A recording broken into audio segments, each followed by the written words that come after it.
আসসালামু আলাইকুম সুপ্রিয় দেশবাসী। সম্প্রতি লক্ষ্মীপুরের রায়পুরে একটা মুসলিম পরিবারের 5 জন সদস্যের মধ্যে 4 জন অর্থাৎ 3 মেয়ে এবং মাকে কুপিয়ে নৃশংসভাবে হত্যা করে ফেলা হয়েছে। ঘটনাটা ঘটিয়েছে একটা সংখ্যালঘু পরিবারের সদস্য কার্তিক মজুমদারের ছেলে রতন মজুমদার ওরফে অন্তর মজুমদার। কার্তিক এবং অন্তর এই নামগুলো কিন্তু অনেক মুসলমানেরও হয়ে থাকে। আমাদের মিডিয়াগুলোতে এই যে রতন মজুমদার ওরফে অন্তর মজুমদারের বাবা কার্তিক মজুমদারের নাম কিন্তু হাইড করে দেওয়া হয়েছে। কথা বুঝতে পেরেছেন? এটা তাদের সংখ্যালঘু প্রীতি নাকি অন্য কিছু সেটা আমরা জানি না। হয়তো তারা ওই মিডিয়ার বিভিন্ন কমিউনিটি গাইডলাইন্স আছে না, সেটার কারণেও করতে পারে। আচ্ছা ঠিক আছে, সেটাতে সমস্যা নেই। তবে এই যে রতন মজুমদার ওরফে অন্তর মজুমদার এই হত্যাকাণ্ডটা কেন ঘটালো? প্রাথমিকভাবে জানা গিয়েছে যে প্রেম সংক্রান্ত বিষয়ের কারণে এই ঘটনাটা ঘটানো হয়েছে। ঘটনার পর অবশ্য এলাকাবাসী গণপিটুনি দিয়ে রতন মজুমদার ওরফে অন্তর মজুমদারকে জয় বাংলা করে দিয়েছে। কিন্তু 4 জনের বিপরীতে একজনের জীবন, সেটা তো আসলে কাম্য নয়, বা যে একজনের জীবন গিয়েছে সেটাও কাম্য না। অর্থাৎ এখানে টোটাল 5 জন কিন্তু পৃথিবী ছেড়েছে। মুসলিম পরিবারের 4 জন আর সংখ্যালঘু হারান্দু পরিবারের 1 জন, 5 জনের জীবনের মূল্য রয়েছে। এই কারণে প্রেম প্রীতি ভালোবাসা করতে গেলে ব্যাকগ্রাউন্ড এবং পারিবারিক যে বিষয়াদি রয়েছে সেগুলো কিন্তু মনে রাখা উচিত, যাচাই বাছাই করা উচিত।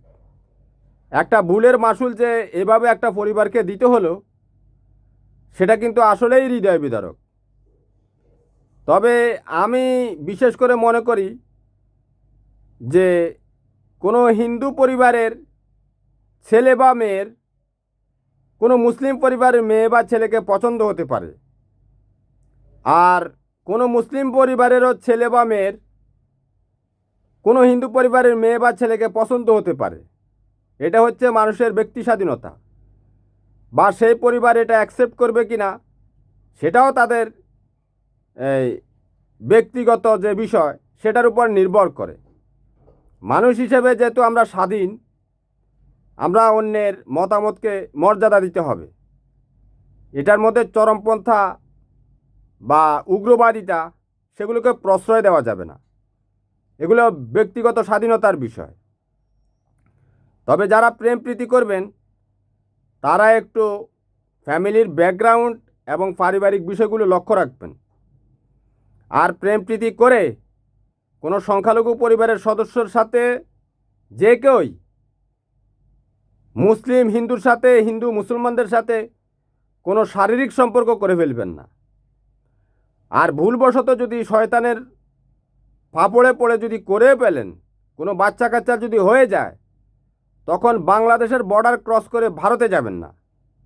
ভারতে গেলে কিন্তু আবার পতিতালয়ে বিক্রি করে দেওয়ার একটা সম্ভাবনা থাকতে পারে, যদি সে ভারতীয় যে উগ্র হারান্দুত্ববাদী বিজেপির জাঙ্গিয়াদের ইসকনের সদস্য হয়ে থাকে। কারণ ভারতে একটা বিষয় এখন তারা করেছে, সেটা হচ্ছে লাভ জিহাদ।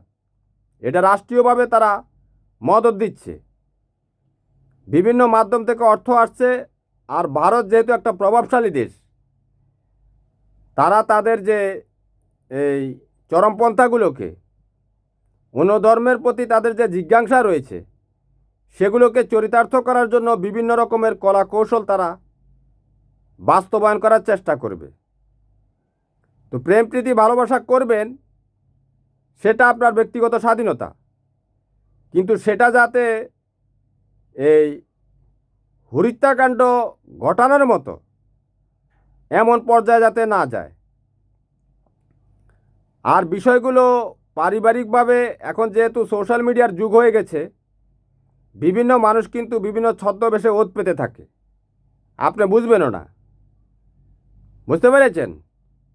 তবে বস্তাতে হবে পুরো পরিবারকে, পরবর্তীতে সেটার খেসারত দিতে হবে। এই যে এই জিনিসগুলো, এই যে লাভ জিহাদ, এই বিষয়গুলো কিন্তু এই বিগত 15 বছর 7 মাস আগে যে শেখ হাসিনার জাঙ্গিয়া সরকার ছিল, তাদের সময় কিন্তু এটা বিস্তার লাভ করেছে। কারণ আপনারা জানেন, প্রশাসনের বিভিন্ন জায়গায় কার্তিক, দীনেশ, তারপর মজুমদার, ওই যে বিপ্লব মজুমদার, এরা কিন্তু এসপি, ডিসি, ওসি বিভিন্ন জায়গায় কিন্তু অবস্থান করেছিল। এবং তারা কিন্তু, তাদের সাথে কিন্তু সম্পর্ক ছিল ভারতীয় গোয়েন্দা বাহিনী রয়ের সাথে। যেহেতু ভারত একটা বিশাল দেশ, তাদের সহযোগিতা পেলে, তাদের পৃষ্ঠপোষকতা পেলে যে কোনো কর্মকাণ্ড কিন্তু নির্ভয় করে ফেলা যায়। আর প্রেম ভালোবাসা করলে যে কারোর সাথে কাপড় উল্টিয়ে দিতে হবে, সেটা কিন্তু অগ্রহণযোগ্য। সেটা আপনার এই দিন দুনিয়া অর্থাৎ পরকালে আপনাকে জবাবদিহি করতে হতে পারে। কি অবশ্যই করতে হবে। কারণ অবৈধভাবে কোনো শারীরিক মেলামেশা করলে সেটা আপনার শরীরের পিউরিটি নষ্ট করে দিবে। তখন আপনি হয়তো দেখতে মানুষের মতো থাকবেন, এই যন্ত্রণা কিন্তু পরবর্তীতে আপনাকে ধ্বংসন করবে। কারণ এটা অবৈধ সম্পর্ক ছিল। কোনো সংখ্যালঘু পরিবারের সদস্যের সাথে প্রেম প্রীতি করে গোপনে যদি বিয়ে করে ফেলেন, হ্যাঁ, আপনি যদি জেনে শুনে বিয়ে করেন, সে ছেলেটা যদি ধর্মান্তরিত হয় বা মেয়েটা ধর্মান্তরিত হয়, সেটা সেটা তো হতেই পারে। সেটাকে জোর করে তো আপনি রুখে দিতে পারবেন না। তবে পরবর্তীতে এটা নিয়ে যদি টানাটানি করেন, ওই যে এই কারণেই মেয়েটা হয়তো জেনে ফেলেছিল, ওই যে লক্ষ্মীপুরের রায়পুরে যে হত্যাকাণ্ডটা হয়েছিল, প্রেম প্রীতি করার পর যখন ধর্মীয় পরিচয়টা জেনে ফেলা হয়েছে, এটা বিভিন্ন সোশ্যাল মিডিয়ার মাধ্যমে জানা গেছে, পরে প্রেম প্রত্যাখ্যান করার একটা বিষয় চলে এসেছে এবং সেটা থেকেই কিন্তু জেদাজেদির সৃষ্টি হয়েছে, পরবর্তীতে হত্যাকাণ্ড ঘটানো হয়েছে। বুঝতে পেরেছেন? তবে একজনই কি এই হত্যাকাণ্ডের সাথে জড়িত? না, বিশাল একটা গ্রুপ রয়েছে। সেটা আমাদের আইন শৃঙ্খলা রক্ষাকারী বাহিনী সেটা তারা গবেষণা করে বা তদন্ত করে বের করবে। আমরা সে পর্যন্ত অপেক্ষায় রইলাম। আর প্রেম প্রীতি করার পর বা করার সময় জিনিসগুলো মনোযোগের সাথে, পারিবারিক ব্যাকগ্রাউন্ড, এই জিনিসগুলো সবগুলো যাচাই বাছাই করে জীবনের একটা কিন্তু চূড়ান্ত এবং শেষ সিদ্ধান্ত। এই সিদ্ধান্ত ভুল হলে এই সিদ্ধান্ত আর রিকভার করা যায় না। কথা বুঝতে পেরেছেন? এটা একেবারে কবর পর্যন্ত এই সম্পর্কটা বিদ্যমান থাকে।